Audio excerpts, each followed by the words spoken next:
These are the sounds of the decades-old Israeli-Palestinian conflict, the intractable problem in the background of President Obama's trip. But a handful of young people from both sides are trying to turn that dissonance of violence into music of peace.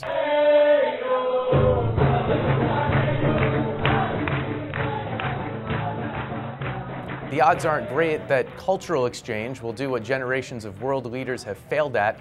The kids get that, but they also say simply being in the same room together is a step in the right direction.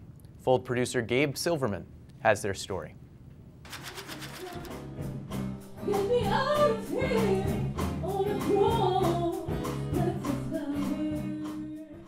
The idea was simple, if not lofty. Explore how music can help in the peacemaking process. Think of it as a type of music school, but with a higher purpose. The group is called Heartbeat, and it started in 2007, when Aaron Schneer of Bethesda, Maryland won a Fulbright scholarship.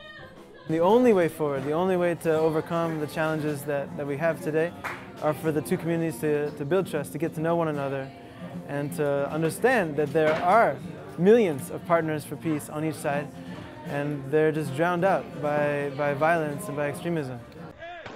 But with regular border disputes and what can seem like a self-perpetuating cycle of aggression, making music as a way to stem the tides of violence can seem like a pie-in-the-sky idea. But Schneer says that music is simply a conduit. The real goal is to build trust within the next generation. We have intense conversations, dialogues, where we start with music, we write songs, we write lyrics, we write melodies, and we talk about them. What are you saying? What does that mean? And some of the things really push people's buttons. Did they kill you? What? Is your family dead? My uncle died from a Palestinian guy. Yeah, when you come as a soldier, I defend for myself.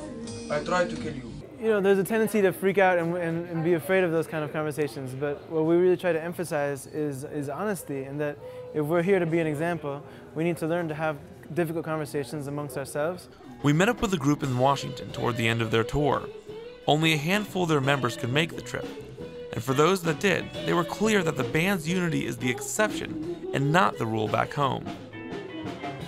The interaction that happens back home is not the same interaction that happens here. When I'm looked down at, when Jewish Israelis won't hire me because I'm Arab and Palestinian, and when colleges refuse me because I'm Palestinian, then that's not interaction. That's not equality. And the same from the other side. Palestinians that knew me thought that all Israelis hate Palestinians and all Israelis are racist. And it's not true also, While the rippling effect of this project won't largely be felt for a number of years, the participants say they have changed, and that is an important start. A lot of people see us as something that is like never gonna happen, but if you really look deep into it, we're doing something that governments and big people, politicians, are failing to do. I feel that in Heartbeat, myself, I'm getting myself out of the victimizing loop. I think both sides are doing a terrible, terrible thing by victimizing themselves all the time. They're saying, I'm the victim, no, I'm the victim, no, but you did this to me before, but you did this to me before, but you did that and you did that. And I decided that I'm not a victim anymore. I'm not a victim of this system, and nobody can tell me I am. Heartbeat has grown from a handful of members to well over 100, but that's still a small voice in a giant conflict. I try to take things in perspective. The conflict has been going on for a long time, and a couple hundred musicians aren't going to change it overnight. And I definitely feel that each of us has this bucket of water we're throwing against this huge tidal wave. But I really believe that with enough buckets, we can change the direction of the tidal wave. You can hear more of the group's music at heartbeat.fm. That does it for us for tonight. We will fold things up. Hope to see you back here tomorrow.